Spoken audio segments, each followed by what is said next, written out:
समझा करके बताते हैं सन का दृश्य।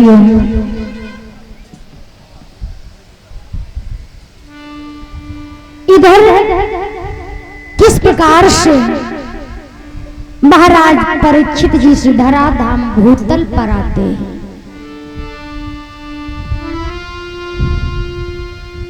समझा करके बताते हैं शान का दृश्य। बात उस समय की है जिस समय महाभारत का युद्ध समाप्ति की ओर चल रहा था। उस महाभयंकर युद्ध में न जाने कितनी माताओं की गोदी सुनी हो गई, न जाने कितनी बहनाओं की मांग पूछ गई। बात उस समय की है जिस समय भीम ने अपनी गदा से दुर्योधन की जंगा को तोड़ दिया था। दुर्योधन अपने प्राणों को बचा करके एक झाड़ी में छिप करके बैठ गया। उसी समय द्रोणाचार्य पुत्र अश्वत्थामा का आगमन हो गया। दुर्योधन की दशा को देखा। अश्वत्थामा कहने लगा, मित्र तुम्हारे चेहरे पर उदासी का कारण मेरे लिए कोई आदेश है तो बताओ, मैं तुम्हारे लिए क्या कर सकता हूं। दुर्योधन कहने लगा, मित्र यदि उदासी का कारण पूछ रहे हो, आदेश पूछ रहे हो, तो जाओ पांडवों के जिंदा या मुर्दा सर ला करके मुझे दो। जब पांडवों के जिंदा या मुर्दा सर मुझे मिलेंगे तभी मेरे हृदय में शांति होगी।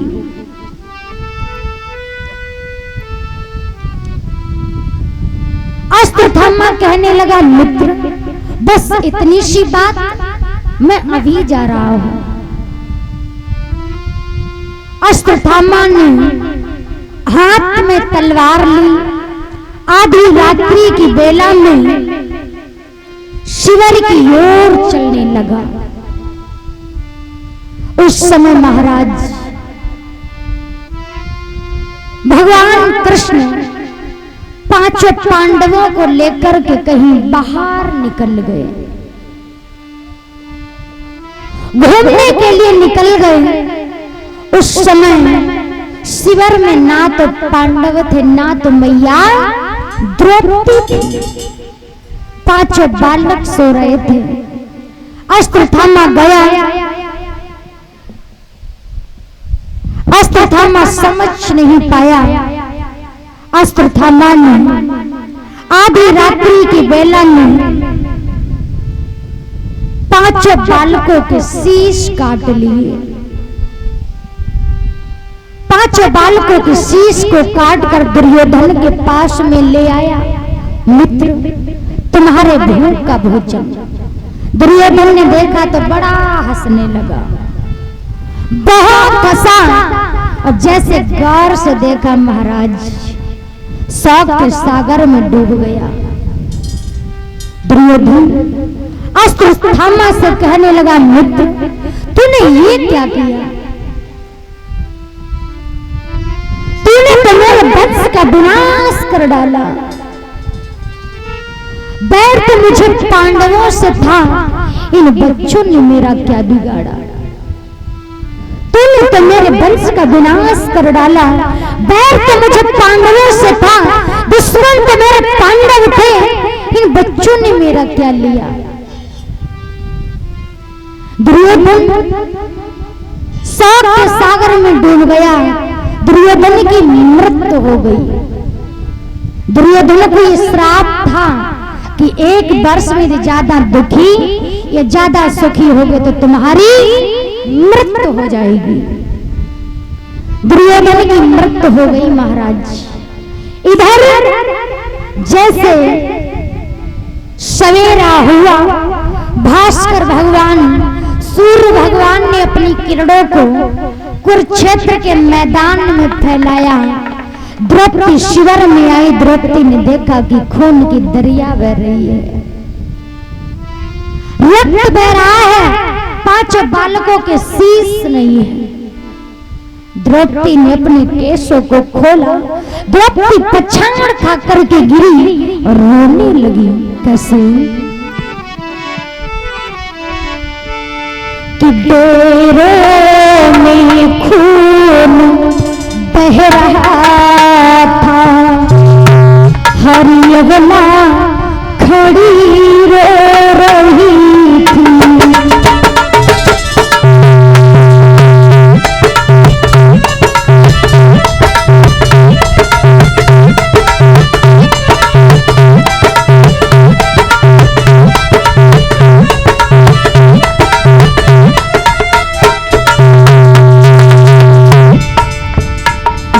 फूट फूट कर रहने लगी है परमात्मा।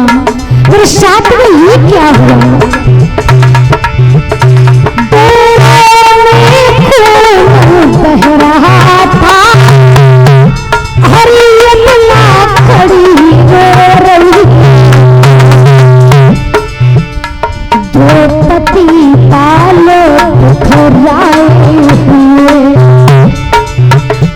द्रौपदी पालो बिखराए, लालो पर पड़ी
फूट फूट कर रोने लगी है परमात्मा। मैं कैसे जीऊं? अब तो जीने का कोई सहारा भी नहीं है। तब तक भगवान कृष्ण पांडवों को लेकर के आ जाते हैं। जैसे भगवान कृष्ण पांडवों को लेकर के शिविर में आए हैं, द्रौपदी ने भगवान कृष्ण को देखा तो द्रौपदी के मुख से एक बात निकल गई, मोहन अब क्यों आए? मोहन अब क्यों आए? मेरी बात सुनो।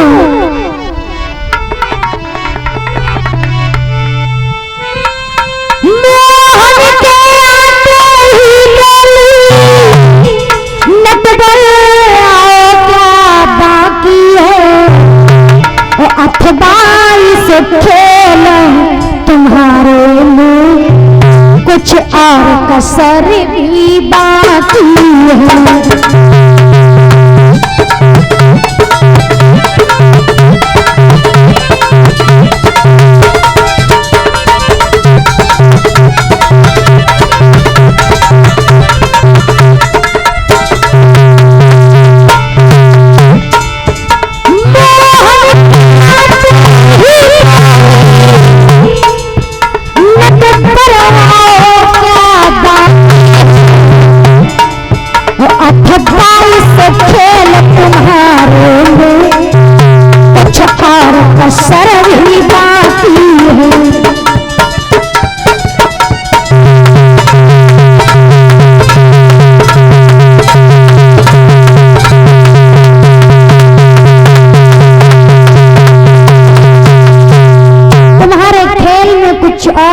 कसर हो तो उसे भी पूरा कर लो। भगवान ने विचार किया, द्रौपदी तो ऐसे कभी नहीं बोली, न जाने आज द्रौपदी को क्या हो गया। भगवान द्रौपदी के समीप जाकर के बोले, द्रौपदी ऐसे वचन तो तुमने मुझसे कभी नहीं कहे, आज ऐसे वचनों का प्रयोग क्यों कर रही हो? द्रौपदी कहने लगी, कृष्ण कैसे न बोलूं, न जाने कौन बैरी आया, मेरे 5 बालकों के शीश ले गया। कैसे जियो तो जियो कैसे, जीने का कोई सहारा भी नहीं है। मेरी किस्मत फूट गई, मेरा दुर्भाग्य है, मेरे कर्मों में कहीं ना कहीं दोष है, जो 1 नहीं 2 नहीं 5 बालक चले गए। एक पुत्र चला जाता इतना दुख नहीं होता, 2 पुत्र चले जाते इतना कष्ट नहीं होता, मेरे जीवन के 5 पुत्र चले गए। कैसे रहूं, क्या कहो, कुछ कहने को भी नहीं बचा। भगवान कहने लगे, द्रौपदी बात ठीक है, फिर भी किसी के भाग्य पर हमारा अधिकार नहीं है। प्रभु बोले, ये ठीक है, पर कुछ करो विचार, नहीं किसी के भाग्य पर मेरा कुछ अधिकार। द्रौपदी किसी के भाग्य पर हमारा अधिकार नहीं है। जो व्यक्ति जैसे कर्म करता है, जिसके जीवन में जो लिखा होता है, उसे वही भोगने को मिलता है। द्रौपदी ने सुना तो द्रौपदी कहने लगी, कृष्ण तुम्हें एक बात तो याद होगी ना, जब तुम्हारी उंगली कटी थी तो सहारा मैंने दिया था, अपनी साड़ी को फाड़कर तुम्हारी उंगली पर मैंने बांधी थी, और आज जब मेरे पुत्र नहीं है तो आपको भी मुझे सहारा देना पड़ेगा।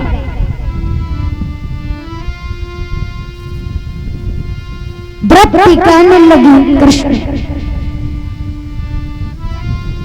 यदि आप किसी के भाग्य पर अपना अधिकार नहीं रखते हो, तो मेरे हृदय में जो आग लगी है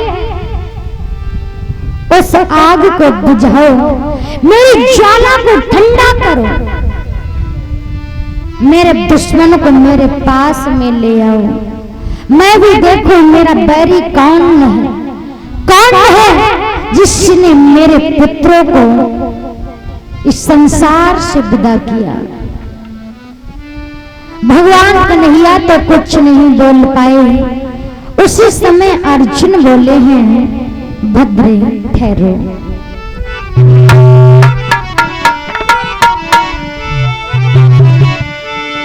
कि अर्जुन बोले, ठहरो भद्रे, मैं आज नीच को लाऊंगा,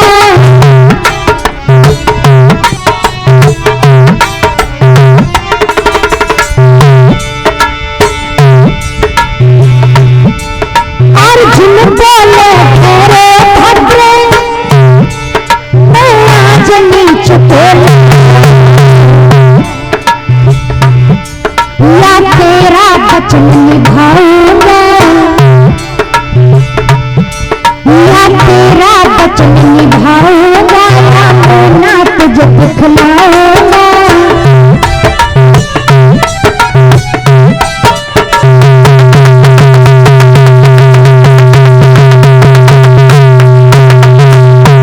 अर्जुन कहने लगे, भद्रे ठहर जाओ, मैं अपना मुख जब भी तुम्हें दिखाऊंगा जब तुम्हारे बैरी को तुम्हारे पास में लेकर के आऊंगा। तुम्हारे बैरी को तुम्हारे पास में ना ला दूं तो मैं अपना मुख तुम्हें नहीं दिखाऊंगा। उसी समय भगवान कृष्ण और अर्जुन रथ पर सवार हुए और चले हैं।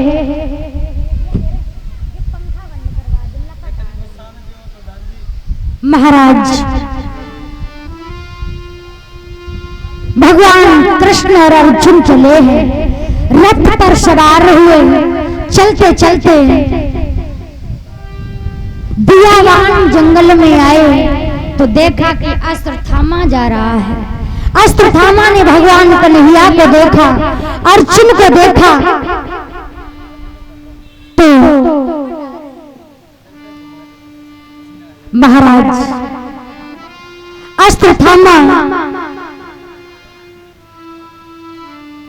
विचार करने लगा, मैं अकेला और ये दो। अश्वत्थामा ने बाणों का प्रहार कर दिया, बाणों का प्रहार कर दिया। भगवान कन्हैया ने विचार किया, अभी जब पांडवों को लेकर के बाहर गया तो पहले तो कलंक का टीका लगाई है, यदि अर्जुन को कुछ हो गया तो दूसरा भी कलंक का टीका लग जाएगा।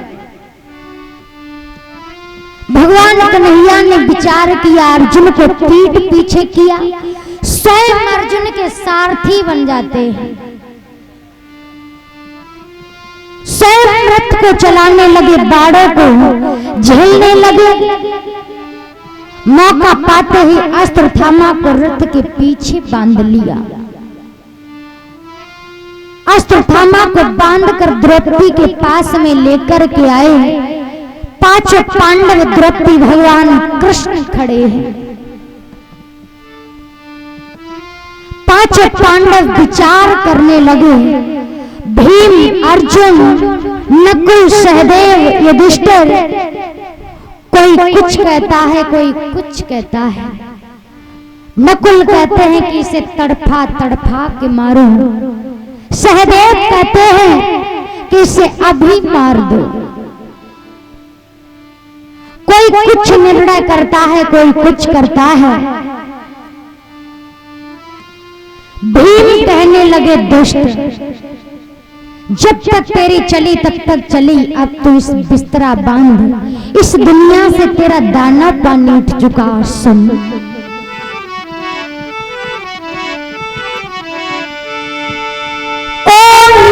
कमान तान फिर तू देखो ताना बाना तेरा, बिस्तरा बांध, इस दुनिया से उठ चुका दाना पानी तेरा।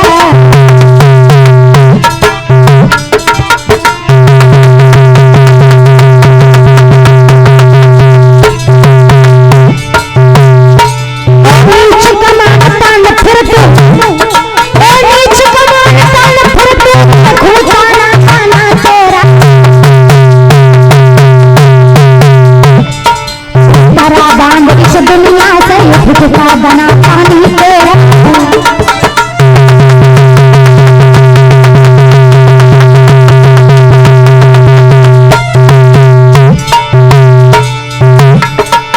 इस संसार से तेरा दाना पानी उठ चुका है। और सुन दुष्ट, द्रौपदी, मुझे जल्दी बताओ, द्रौपदी मुझे जल्दी बतला, द्रौपदी मुझे जल्दी बतला, कर तेरा दिल भर डालूं,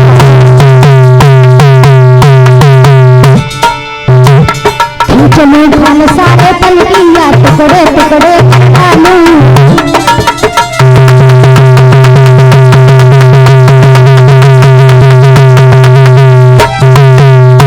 द्रौपदी मुझे बताओ, इस नीच के साथ में क्या कर डालूं? सारे तन की खाल को खींच लूं या टुकड़े टुकड़े कर डालूं? द्रौपदी तो कुछ नहीं बोल पाई। उसी समय अश्वत्थामा बोला कि ले चला खूब इस चलती में, जितनी चल सकी हमारी है, मारो तो न्याय समझता हो, छोड़ो तो दया, मार दो तो न्याय है, छोड़ दो तो ये दया है। और महाराज किसी के सामने ये कह दोगे कि मार दोगे या छोड़ दोगे तो दया है, तो किसके हृदय में दया नहीं आएगी? बोलो, बड़ा ही अत्याचारी होगा उसी के हृदय में नहीं आएगी, है ना? द्रौपदी जब इस बात को सुनती है तो द्रौपदी के हृदय में दया आ गई। द्रौपदी के हृदय में दया आई। द्रौपदी भगवान कन्हैया से कहने लगी, कृष्ण मैं अपना मोह त्यागती हूं। कि द्रौपदी बोली, हे माधव मैं अपना मोह त्यागती हूँ। हे माधव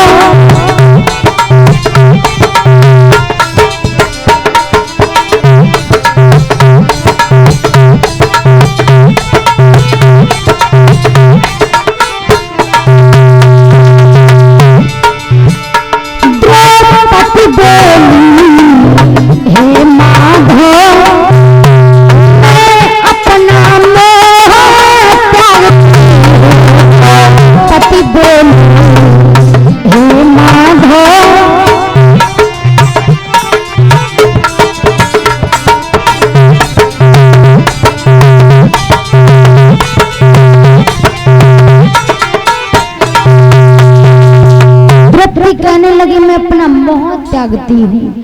इस अनाथ ब्राह्मण के प्राणों की भीख मांगती हूँ। कृष्ण इन्हें प्राणों की भीख दे दो। महाराज द्रौपदी ने जब ये कहा तो भगवान कृष्ण कहने लगे, द्रौपदी धन्य हो, धन्य हो द्रौपदी, तुम्हारे जैसी नारियों से ये संसार चला है कि धरड़ी करड़ी है थमी हुई, तुम ही जैसी महिलाओं से